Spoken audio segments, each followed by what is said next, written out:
Hey everybody, my name is Brian Johnson and welcome to Government 2306, Texas State and Local Government. I thought I would do this quick welcome video to help you sort of walk through the class since we're doing it virtually and for you to understand where everything is in the class.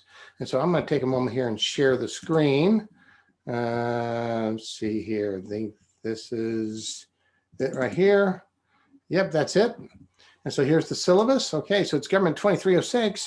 This is me, Brian Johnson.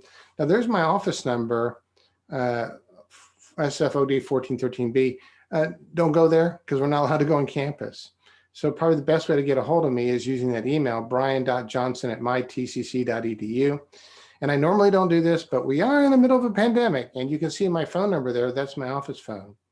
But I'm going to give you my cell phone number. Yes, my personal cell phone number. Don't call me, because I don't answer phone calls from numbers I don't, recognize. But you can text me. And if you do text me, say, "Hi, it's me, Jane Lunchbox from class blah blah blah," and tell me what your problem is. It's a pretty quick way to get a hold of me, and so I'll be able to answer your question that way. And make sure you tell me what class you're in. So that number is, and I haven't given it to you yet, so I'm gonna say it slowly. Because don't you hate it when somebody leaves a number and they go really fast and say it once? So I'll do it slowly. 817-563-5220. Now you can pause that and then play it back, but I will say it again, 817-563-5220. All right.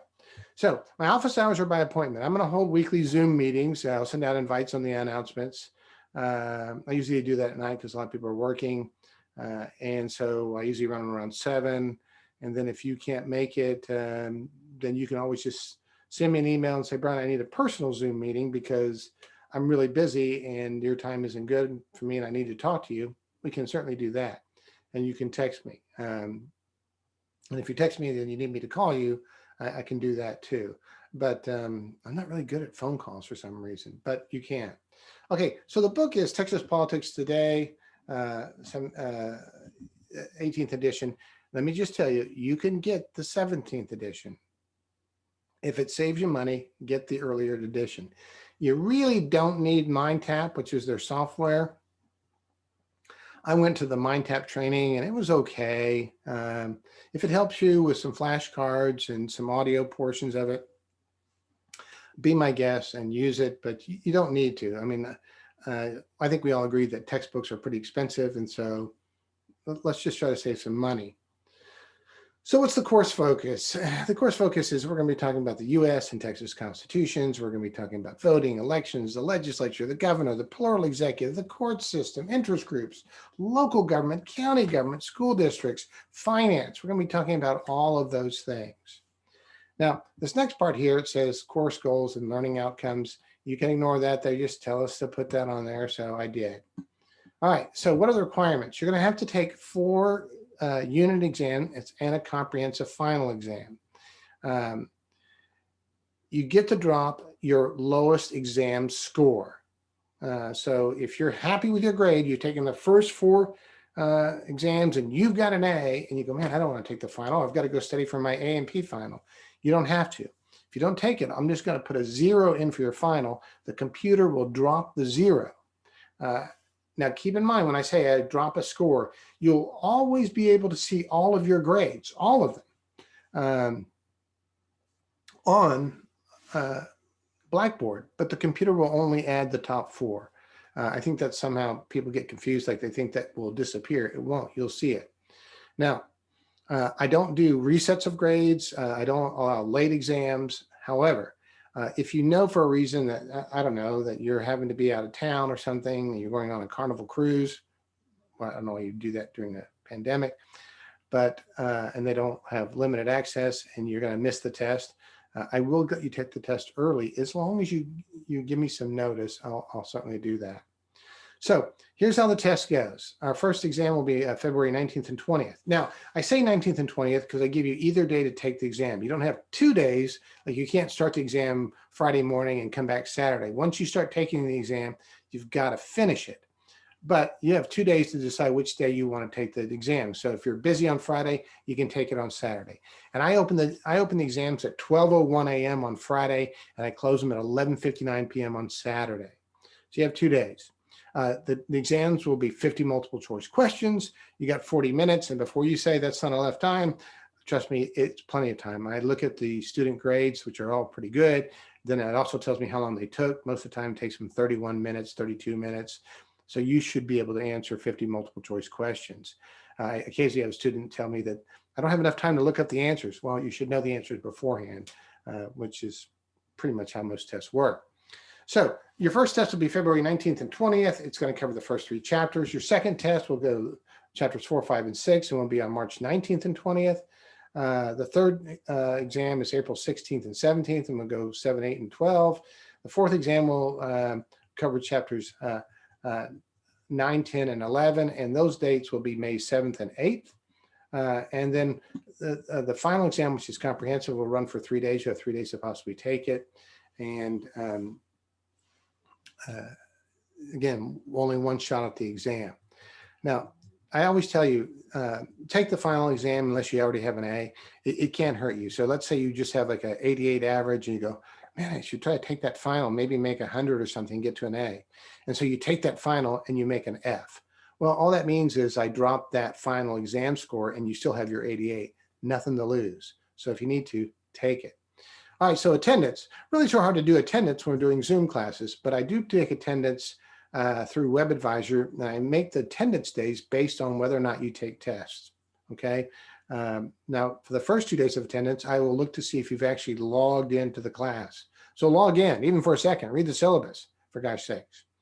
As you can see, the grading scale is just like any other grade. I put out the total points, but percentages, it's 90 to 100 is an A, 80 to 89 is a B, 70 to 79 is a C.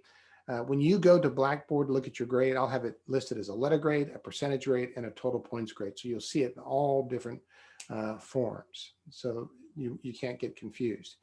If you do email me, please put your name and section number. I'm teaching U.S. government, a couple sections of U.S. government. I'm teaching a U.S. history class. I'm teaching a couple sections of Texas government. So it would really help me if I knew what class that you're in, rather than say, hey, this is from your class, because then I'm going, I have no clue. So please put that in there if you would. If you can't complete this course for any reason, you have to withdraw by April 15th, 2021. I would hope that maybe you would talk to me before you withdraw, because I have found that students will tend to panic, and I don't want you to drop. I'd like to see as many of you pass this class. That's important to me. I want it to be challenging, but I want you to learn something. And we certainly, Lord knows, if the last 4 years have taught us anything with the partisan divide, we all need to know more about government. We all need to know more about history, and we all need better critical thinking skills. So I do say April 15th is the drop date. I do notice that I did set up the test 3 on April 16th. I will probably change that to April 15th and give you a third day, just in case you're on that borderline, you're not sure if you should drop, and give you a third test to see how you're feeling. And I'd also say this, if you take the first test and you bomb, don't wait until test 4 to say, I need some help. Come and see me early on. I have been a virtual recluse because of quarantine. I crave human interaction. It's a plea for help, people. So please contact me if you need some help. Now, I will also be putting down here things on Title IX. Title IX is our harassment policy. If you're being harassed by a student, please report it to me. Once you report it to me, I am legally obligated to report it to the higher ups, because TCC will not condone harassment in any shape or form. Fortunately, we haven't had that problem in my classes so far, and I hope everybody will be respectful. Now, let's see how the class operates in general. If we look here, we move up the top. One of the things is you've got the syllabus. I'm pointing over here onto your left. There's the syllabus where we're at. I've also posted study guides. So here are the study guides. These will help you pass the test. They're from the book, so that yes, you do need to read the book. I make the study guides almost in order of when I'm going through the chapters, but you'll also find a lot of these answers in the video lectures that I do. And I'm going to shift over there. So here are all, there's even a final exam study guide. So you'll see that for the most part, there's the same amount of questions, no matter how many chapters there are. And if you think it's a lot of work, then team up with some of your fellow students, right? You can email the entire class and say, hey, you may want to help out and do chapter 1, I'll do chapter 2, but make sure that they're very good at what they're doing, right?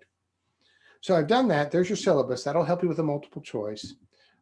Then I've also posted videos. Oops, I hit syllabus. Videos. Here's videos of all the different things that we will talk about during the section, right? Interest groups, Texas Constitution, elections, all the stuff that we will talk about in this class or in these videos. The hard part of these videos is that you have to listen to me talk for about 30 to 45 minutes. The good part is if you're having trouble sleeping, then you can listen to me talk for 30 to 45 minutes and that will probably put you to sleep. Now, the study guides are helpful. You do your study guides, you read the text, and you watch the videos. And trust me, you should do well in this class. Now, when test time comes along, the test will be listed over here under exams. And as you can see, I have the exams listed. And see, here's the one that says April 16th. You know, what I'm going to do just right here for you is I'm going to go ahead, test options, and I am going to, change that date since I lost track of my dates. And I'm going to make it open to the 15th, just in case you feel like you're borderline and you're borderline ready to go. Okay, so that's how nice I am. So these are where the tests will be. Then I have announcements. If you notice, I've already got announcements posted. Now, why do I have announcements posted? Because, in pandemic time, I think the Oxford Dictionary said the word of the year was Blur's Day, that we've lost track of our days. And I want to make sure that I have an announcement for every test. And so I have these announcements timed to come out so that you know that the test is coming up. I will be posting other announcements when we do Zoom meetings. We'll do a lot of Zoom meetings. Well, not a lot. I'll do one every week. They're not mandatory. They're there for you to be able to come in and say, hey, Brian, I've got a question. I need some clarification. And I usually hold them around 7 o'clock at night. If no one shows up for the first 15 minutes, I just say, okay, no one's coming. So a little bit about my background. My background is I do have a bachelor's degree in political science, a master's degree in international relations, lots of graduate hours in history. But I also have some practical experience in government. I am the mayor of the city of Kennedale. When I finish this term, it'll be 8 years as mayor. I spent a total of 24 years in local government, serving on planning and zoning commissions, serving on the city council. I also have recently chaired the Tarrant Mayor's Council. I've chaired the Tarrant Regional Transportation Coalition Board. I'm the vice president of the Texas Municipal League Region 8. I also serve on the National League of Cities Youth Education and Families Council, the National League of Cities Transportation and Infrastructure Advocacy Committee, and I've served on the National League of Cities Community Block Grant Program, and I've also served on the Texas Municipal League Legislative Committee. So a lot of practical knowledge, I guess, there. I have a big passion for transportation. That's big for me. Personally, I have 2 dogs. I have Flower, who's a rescue dog, and Obi, who's a crazy Jack Russell, who will probably show up in several of these Zoom meetings as he likes to jump in my lap. I'm a comic book nerd.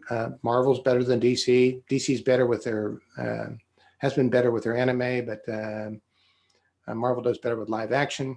Big Doctor Who fan. I have lots of Doctor Who cosplay coats. And I'm also, I bought a 1966 Batman Riddler's costume, which is really cool, by the way. So, and I'm a runner and I'm a punter. And I occasionally do acting in Mansfield and in Kennedale. I'm not a very good actor, so don't assume that I'm good at it. Anyway, so that sums all that up. If you got questions, you got my cell number, you got my email number. If you need a one-on-one Zoom meeting, I'm here to help you. So we'll get started really very soon on this class. Very important stuff we'll be talking about. The legislature's got some tough things ahead of them. Local government does too. So good luck in the class. And please, please, if you need help, let me know. And by the way, sorry about the hair.